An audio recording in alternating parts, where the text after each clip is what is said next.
청취자 여러분, 매달 비싼 월세나 전세 대출 이자 내시면서 살잖아요? 네, 다들 뼈저리게 공감하실 만한 이야기죠. 그런데 정작 그 끝없이 늘어나는 짐을 둘 곳이 없어서 쩔쩔매본 적 다들 한 번쯤 있으시죠? 맞아요. 옷장에 미처 다 들어가지 못한 두꺼운 겨울옷이나 먼지만 쌓여가는 캠핑 장비들 때문에 방이 갈수록 좁아지거든요. 그러니까요.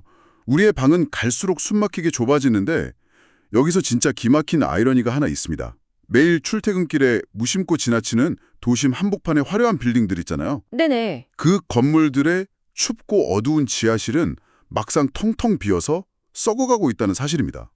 맞습니다. 우리 삶은 물건으로 넘쳐나서 좁아 터질 지경인데 정작 도시의 상업 공간들은 텅 비어서 죽어가고 있는 거죠. 바로 그 지점이 오늘 우리가 집중적으로 파헤쳐볼 이번 딥다이브 분석의 핵심 의제입니다. 이른바 도시의 역설이라고 하죠. 도시의 역설이요? 네.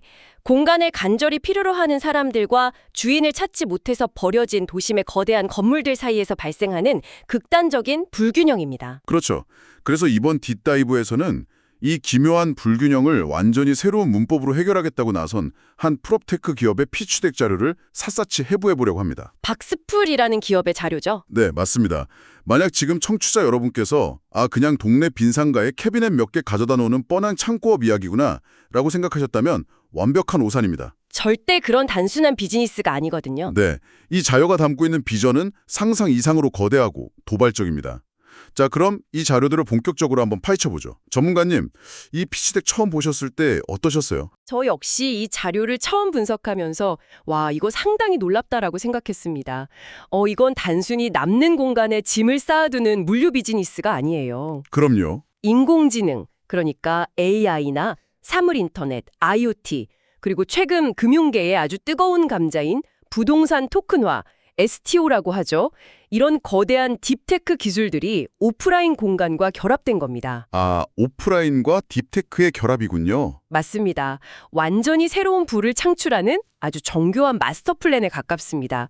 왜 이 자료가 지금 청취자분들에게 중요한 인사이트를 줄 수 있는지 거시적인 배경부터 살짝 짚어볼게요. 네, 배경이 중요하죠. 지난 50년 동안 하노이, 미국, 영국, 일본, 싱가포르 등 주요 국가의 데이터를 보면요. 부동산 가격 상승률이 해당 국가들의 GDP 성장을 무려 2배 이상 꾸준히 웃돌았습니다. 잠깐만요. 그러니까 경제가 굴러가고 성장하는 속도보다 집값이 오르는 속도가 2배나 더 빨랐다는 거네요. 정확합니다. 아시아를 비롯한 글로벌 주요 도심에서 평범한 개인이 감당해야 할 주거 비용은 정말 천정부지로 치솟았거든요. 그렇죠. 월세가 너무 비싸니까요. 그래서 사람들은 점점 더 좁은 집으로 밀려났죠. 그런데 반대로 이커머스는 폭발적으로 성장했단 말이에요. 맞아요. 요즘은 다 클릭 한 번이면 문 앞까지 배송이 오니까요. 네, 그렇게 우리가 소유한 물건의 양은 기하급수적으로 늘어났습니다.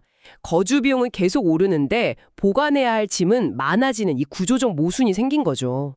그래서 임대료가 비싼 상업용 지하공간 같은 곳은 버려질 수밖에 없는 한계에 부딪힌 거군요. 맞습니다. 비싼 임대료를 내고 지하에 들어갈 상인들이 점점 사라지는 추세니까요. 그렇다면 우리의 넘쳐나는 짐들을 그 버려진 텅 빈 공간에 완벽하게 끼워 맞추는 일종의 거대한 테트리스 게임이 필요해진 시점이라는 건데요. 아주 찰떡 같은 비유네요. 박스풀은 이 죽어가는 공간들을 구체적으로 어떻게 살려내고 있다는 건가요? 피치덱에 따르면 이들은 주거 밀집 지역이나 대학가, 관광지는 물론이고 임대료가 가장 비싼 비즈니스 중심지에 텅 빈 상업용 공간을 집중적으로 타겟팅합니다. 비즈니스 중심지요? 거긴 엄청 비쌀 텐데. 네, 특히 상가 건물에서 가장 골칫거리인 지하실을 프리미엄 공유 창고로 탈바꿈시키고 있죠. 이미 한국, 홍콩, 대만 전역에 걸쳐 80개 이상의 매장을 운영 중입니다. 80개나요? 벌써 시장성을 입증했네요. 네, 그런데 여기서 주목해야 할 데이터는 단순히 매장 수가 아닙니다. 이 과정을 통해서 버려졌던 자산의 가치를 무려 300%나 상승시켰다는 점이에요. 잠깐만요.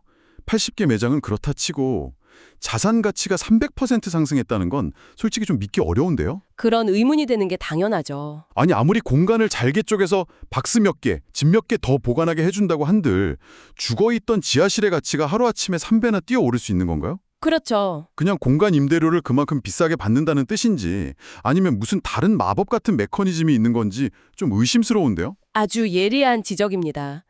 단순히 집만 쌓아두는 먼지 쌓인 창고라면 절대 300%의 가치 상승을 만들어낼 수 없겠죠. 그럼 비결이 뭔가요? 여기서 정말 흥미로운 점은 박스풀이 이 공간을 하이브리드 라이프스타일 허브로 재정의했다는 데 있습니다. 네, 하이브리드 라이프 스타일 허브요. 아니, 창고에 라이프 스타일이라는 단어가 붙으니까 약간 전혀 매칭이 안 되는데요? 그쵸. 피치덱에 첨부된 실제 운영 매장 사진들을 보시면 그 이유를 단번에 아실 수 있습니다.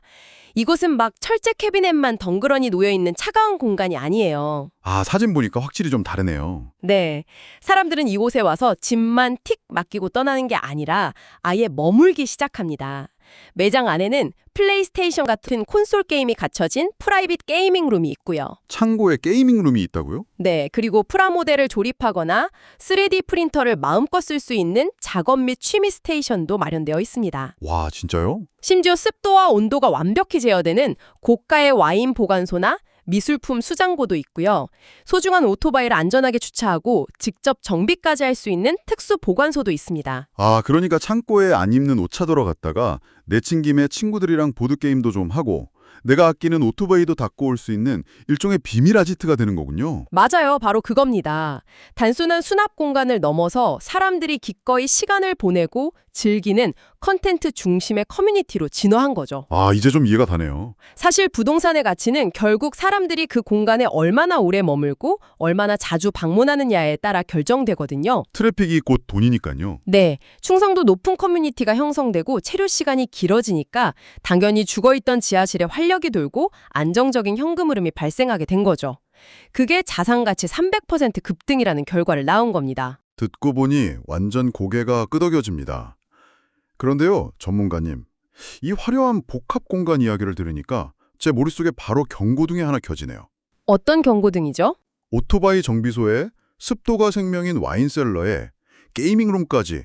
아니, 이런 복잡한 오프라인 시설을 80개나 굴리려면 대체 인력이 얼마나 필요한 겁니까? 아, 유지보수 문제 말씀이시군요. 네, 새벽 2시에 와인셀러 냉각기가 고장나거나 3D 프린터 전원이 확 나가버리면 누군가는 현장에 뛰어가야 하잖아요. 인건비랑 관리비가 수익을 다 갉아먹을 것 같은데요? 오프라인 비즈니스의 가장 치명적인 아킬레스건을 정확히 짚으셨습니다. 그런데 이 피치덱에서 투자자들을 가장 충격에 빠뜨린 숫자가 바로 그 지점에 있어요. 숫자요? 무슨 숫자인데요? 팍스풀은 이 모든 시설을 상주 직원 0명, 그러니까 자료에서는 스태프 제로라고 명시하고 있는데요. 완벽한 무인으로 운영한다고 합니다. 직원이 0명이요? 아니, 그 넓고 복잡한 시설에 관리자가 단 한 명도 없다고요? 네, 단 한 명도 없습니다. 그러니까 물리적인 건물이 마치 자율주행 자동차처럼 알아서 굴러가는 자율주행 부동산이라는 거잖아요. 그렇죠. 아주 적절한 표현이네요. 하지만 솔직히 말해서 실리콘밸리 스타트업들의 피치덱을 보면 무인 시스템, AI 자동화 이런 그럴싸한 단어들 남발하는 거 하루 이틀 봅니까? 네, 워낙 흔한 레포토리이긴 하죠. 기술만 막 그럴싸하게 포장해놓고 뒤에서는 엄청난 유지보수 비용 때문에 매달 적자만 보는 속빈 강정인 경우를 수도 없이 봤단 말이죠. 이게 진짜 작동하는 모델이 맞나요? 네, 그런 회의적인 시각이 투자자들의 기본 스탠스이기도 하죠. 이걸 더 큰 그림과 연결해 보자면 박스풀은 화려한 비전 대신 날카로운 재무 데이터와 특허로 그 의심을 증명해냅니다. 아, 재무 데이터가 뒷받침된다고요? 네, 지표를 먼저 볼까요? 스토리지 볼륨, 즉 이들이 관리하는 보관 물동량이 전년 대비 무려 338%나 증가해서 현재 8,000개 이상의 팔레트를 꽉 채워 관리하고 있습니다. 와, 338% 성장이면 엄청나네요. 더 핵심적인 건 수익성입니다. 총 이익률이 무려 53%에 달해요. 게다가 스타트업에게 가장 가혹한 지표인 에비타, 즉 세금이나 이자를 떼기 전에 순수한 영업이익 기준으로 이미 흑자를 기록 중입니다. 와, 총 이익률 53%에 영업이익 흑자면 이건 진짜 반박하기 힘든 성적표네요. 직원이 0명인데 영업이익이 흑자라는 건 이게 겉멋 만든 기술이 아니라 무인 시스템이 완벽하게 돈을 벌어들이는 메커니즘으로 작동하고 있는 강력한 증거죠. 사람 없이 이게 물리적으로 어떻게 가능한지, 그 이면에 있는 딥테크의 인프라가 도대체 어떻게 생겨먹은 건지 너무 궁금해집니다. 도대체 새벽 2시에 고장난 와인셀러를 사람 없이 어떻게 고친다는 건가요? 두 가지 핵심 기술이 그 물리적 한계를 극복하게 해주는데요. 첫째는 건물 전체를 중앙에서 완벽하게 통제하는 무인 IoT 솔루션입니다. 사물 인터넷이요? 네, 박스풀은 현재 아시아 전역에 5만 개 이상의 도어락을 원격으로 관리하고 있어요. 이게 단순히 문을 열고 닫는 수준이 아닙니다. 그럼 어디까지 관리가 되나요? 중앙 관제 대슈보드를 통해서 각 창고 큐브의 가스 누출 여부, 미세한 누수 감지, 온습도 변화, CCTV 화면까지 실시간으로 모니터링합니다. 아, 모든 환경 변수를 다 실시간으로 보는군요. 네, 만약 새벽에 특정 구역의 온도가 비정상적으로 훅 올라가면 AI가 이를 즉각 감지해서 원격으로 공조 시스템을 재가동하거나 아예 해당 구역을 차단해버리는 거죠. 사람이 현장에 뛰어갈 필요가 없네요. 네, 통합된 빌딩 관리 시스템이 스스로 건물을 치료하는 수준이라고 보시면 됩니다. 와, 건물의 신경망을 중앙통제실에 다 연결해 놓은 셈이네요. 그럼 두 번째 기술은 뭡니까? 두 번째는 아예 시작 단계부터 실패 확률을 지워버리는 AI 상권 및 도면 분석 기술입니다. 도면 분석이요? 네, 빈 공간이 있다고 막 무작정 캐비넷을 짜놓는 게 아니에요. AI가 주변의 인구 유동량과 세대 수를 분석해서 어떤 테마의 앵커 테넌트, 즉 핵심 임차인을 유치할지 먼저 결정합니다. 아, 게이밍룸이 맞을지, 와인셀러가 맞을지 AI가 정해준다는 거군요. 맞습니다. 그리고 건물의 도면을 AI에 입력하면요. 기둥의 위치, 고객들의 예상 이동 동선, 심지어 캐비넷 문이 열리는 각도까지 전부 계산해서 수만 번의 테트리스 시뮬레이션을 돌립니다. 대박이네요. 문 열리는 각도까지요. 네, 이를 통해 버려지는 1제곱센티미터의 데드 스페이스도 없이 공간을 꽉 채워버립니다. 투자 회수 기간을 가장 단축할 수 있는 최적의 큐브 배치도를 뽑아내는 거죠. 진짜 말 그대로 AI 테트리스네요. 자료에 첨부된 한국특허청의 등록증들을 보면 이 실시간 공유 창고 관리 시스템이나 송장 이미지 처리를 통한 패킹 방법 같은 특허들이 이 시스템이 완벽한 리얼테크임을 보증하고 있죠. 1제곱센티미터의 낭비도 허용하지 않는다니 정말 소름 돋게 정교합니다. 거대한 IoT 인프라와 높은 수익성. 네, 다 좋아요. 그런데 아무리 훌륭한 기술과 예쁜 공간이 있어도요. 결국 이 부동산, IT, 물류라는 완전히 다른 성격의 산업들을 하나로 묶어서 투자자들을 설득해야 하잖아요. 그렇죠. 이 복잡한 생태계를 박스풀은 피치덱에서 어떻게 설명하고 있나요? 듣다 보니까 좀 너무 방대해서 머리가 아플 지경인데요. 바로 그 지점에서 이들이 꺼내든 아주 기발하고 엉뚱한 비유가 하나 등장합니다. 자신들의 이 복잡다단한 비즈니스 프레임워크를 설명하기 위해 그들은 김밥이라는 메타포를 사용했어요. 김밥이요? 아, 그 슬라이드 저도 봤어요. 네, 스스로를 김밥 그룹이라고 칭하면서 말이죠. 맞아요. 저도 그 슬라이드 보고 진짜 빵 터졌습니다. 아니, 수백억 단위의 돈이 오가는 프롭테크 피치덱에서 갑자기 김밥 레시피가 등장할 줄은 상상도 못했거든요. 하하, 그렇죠. 좀 파격적이긴 하죠. 자료에 나온 4가지 김밥 재료를 한번 짚어볼까요? 청취자 여러분도 한번 상상해 보세요. 먼저 김은 파운데이션 AI를 뜻합니다. 최적의 입지를 찾고 상권을 분석하는 가장 기본 바탕이 되는 거죠. 네, 김밥의 형태를 잡아주는 역할이죠. 그리고 단무지. 아삭하고 절대 빠질 수 없는 이 재료는 앞서 전문가님이 말씀하신 그 직원 0명을 가능하게 하는 핵심 기술, 스태프 제로, IoT로 의미합니다. 맞아요. 아주 핵심적인 맛을 내죠. 세 번째는 뻗어나가는 확장성을 상징하는 당근입니다. 글로벌 물류 네트워크와 WMS, 이커머스 지원을 뜻하죠. 자, 그리고 마지막 활용점정은 김치입니다. 아, 매운맛 팍팍 나는 김치죠. 네, 프랜차이즈 브랜드 파워나 대규모 자금을 조달하는 PF 같은 자본주의의 매운맛 컨텐츠를 의미하더라고요. 자, 여기서 정말 흥미로워집니다. 이게 사실 아주 유쾌하면서도 구조적으로 완벽한 비유예요. 여기서 중요한 건 단순히 재료를 막 나열한 게 아니라는 겁니다. 그럼요. 이 김밥의 구조적 특성을 이해해야 해요. 아무리 맛있는 단무지, 즉 IoT 기술과 훌륭한 당근, 물류망이 있어도요. 그걸 단단하게 꽉 묶어주는 튼튼한 김이 없으면 어떻게 될까요? 다 터져버리겠죠. 그냥 젓가락으로 집어 먹어야 하는 흩어진 샐러드가 되는 거 아니에요? 정확합니다. 박스풀은 창고의 모든 물건 위치를 추적하는 두뇌 시스템인 WMS 같은 물류 인프라, 그리고 PF를 통해 끌어온 거대한 부동산 자본, IT 기술이라는 완전히 이질적인 산업들을 다루잖아요. 네네. 이 산업들이 따로따로 분리되지 않고 박스풀이라는 하나의 플랫폼 안에서 완벽하게 융합되어서 한 입에 쏙 들어가는 완성품이라는 걸 보여주기 위해 이 비유를 쓴 겁니다. 김밥 옆구리가 터지지 않게 AI와 플랫폼으로 단단히 말아냈다는 거네요.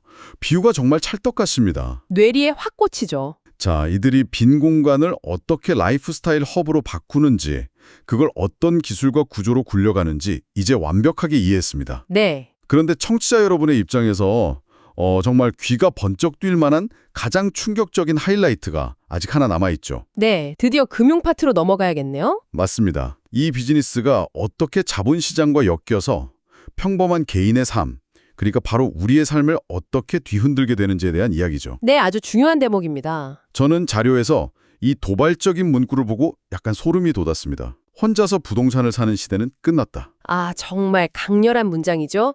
그 한 문장이 이 비즈니스 모델이 궁극적으로 도달하고자 하는 종착지를 완벽하게 요약해주고 있습니다. 종착지요. 네, 바로 김밥 SATO 프로토콜, 즉 증권형 토큰 발행 프로토콜을 통한 패러다임의 전환입니다. 김밥 STO 프로토콜. 이름은 귀여운데 스케일은 어마어마하네요. 그렇죠. 피치덱에서는 서울 서초 지점에 2천만 달러 규모, 한화로 약 260억 원에 달하는 거대한 자산을 예시로 들면서 이 시스템을 설명하고 있습니다. 260억이요. 네, 작동 방식이 어떻게 되나요? 작동 방식은 3단계로 나뉩니다. 1단계는 자산 신탁입니다. 물리적인 부동산 자산을 믿을 수 있는 신탁 회사에 먼저 넘기고 수익 증권을 발급받는 거죠. 네, 이건 일반적인 부동산 신탁이랑 비슷하네요. 네, 그리고 2단계가 토큰화입니다. 이 신탁된 자산의 가치와 1대1로 매칭되는 디지털 증권, 즉 STO 토큰을 발행하는 겁니다. 260억짜리 건물을 수만 개의 디지털 조각으로 아주 잘게 쪼개는 거죠. 아, 여기까지는 요즘 많이들 하는 조각 투자 개념이랑 좀 비슷하게 들리는데요. 네, 하지만 진짜 혁신은 3단계인 테넌트 베스팅, 즉 임차인 보상 분배에서 일어납니다. 테넌트 베스팅형. 그게 뭔가요? 이 시스템은 세입자가 공간을 이용하면서 발생시키는 매출 기여도나 계약 유지 기간 같은 퍼포먼스 데이터를 계속 추적합니다. 그리고 사전에 코딩된 스마트 컨트랙트를 통해서 건물에 기여한 만큼의 토큰을 세입자에게 자동으로 분배해 주는 거예요. 잠깐만요.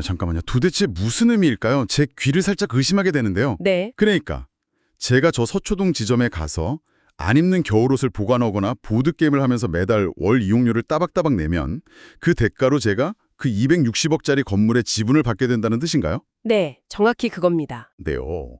자신의 그 황금알을 낳는 거위 같은 건물 지분을 임차인이랑 나눈단 말입니까? 네, 그렇게 생각하실 수 있죠. 차라리 은행에서 빚내서 이자를 내더라도 소유권을 100% 자기가 쥐고 있는 게 건물주 입장에선 훨씬 이득 아닌가요? 왜 굳이 자기 지분을 떼어주냐고요? 아주 현실적이고 날카로운 반론입니다. 피치덱에서도 바로 그 질문에 답하기 위해서 이런 문구를 명시했어요. 은행 대출보다 장기 세입자가 더 가치 있다. 대출보다 세입자가 가치 있다고요? 네, 이건 중요한 질문을 던지죠. 건물주 입장에서 진짜 리스크가 뭔지 한번 상상해 보세요. 대출을 잔뜩 끼고 260억짜리 텅 빈 건물을 샀는데 상권이 확 죽어서 공실이 와르르 나면 어떻게 될까요? 끔찍하네요. 은행 이자는 고정적으로 계속 빠져나갈 텐데. 네, 결국 이자 폭탄을 맞고 파산하게 되는 겁니다. 은행은 절대 건물을 살려주지 않아요. 뭐 기한이익 상실 띄우고 무자비하게 압류를 해버리겠죠? 맞습니다. 하지만 박스풀의 STO 모델을 도입하면 이 상황이 완전히 뒤집힙니다. 임차인에게 지분을 나눠주는 순간 임차인은 더 이상 단순히 돈만 내고 공간을 빌려 쓰는 남이 아니에요. 그러면 이 건물의 가치를 함께 올려야 하는 공동소유주, 즉 강력한 파트너가 됩니다. 세입자들은 자신들이 공간을 더 자주 이용하고 친구들을 막 데려와서 커뮤니티를 활성화시키고 오래 머물수록 자신들이 받은 토큰의 가치가 폭등한다는 걸 알게 되거든요. 아, 건물 지분 가치가 오르니까. 네, 그걸 실시간으로 스마트폰으로 확인하게 됩니다. 와, 그러니까 건물이 핫플레이스가 될수록 내 자산이 증식하니까 사람들이 미친 듯이 그 공간을 자발적으로 소비하고 막 동네방네 홍보하게 되겠군요. 정확합니다. 건물주가 100%를 독식하려다가 공실이 나서 건물이 망해버리는 것보다 세입자들에게 지분을 일부 나눠주어서 강력한 인센티브를 제공하는 게 낫다는 거죠. 파이를 키우는 거군요. 네, 세입자들이 자발적으로 건물의 가치를 2배, 3배로 부풀리게 만드는 겁니다. 결과적으로 전체 파이가 엄청나게 커지기 때문에 건물주가 쥐고 있는 남은 지분의 가치도 원금 100%일 때보다 훨씬 더 커지는 압도적인 윈윈 구조가 되는 거죠. 야, 진짜 머리 좋네요. 네.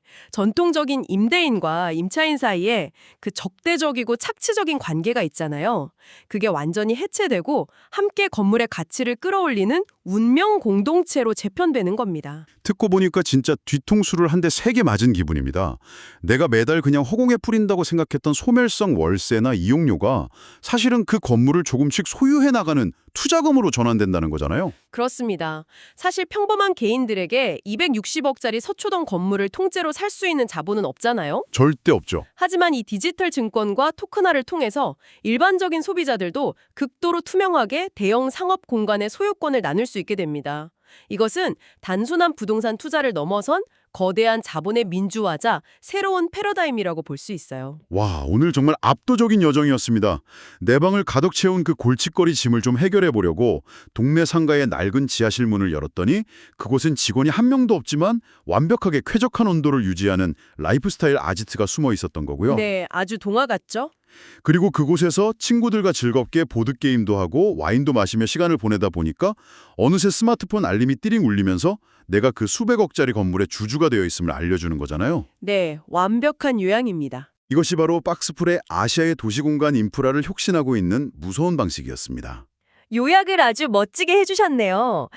이 피치덱 자료의 맨 마지막에 보면 담당자인 정확성 본부장이 남긴 아주 자신감 넘치고 묵직한 메시지가 하나 있었습니다. 오, 어떤 메시지인가요?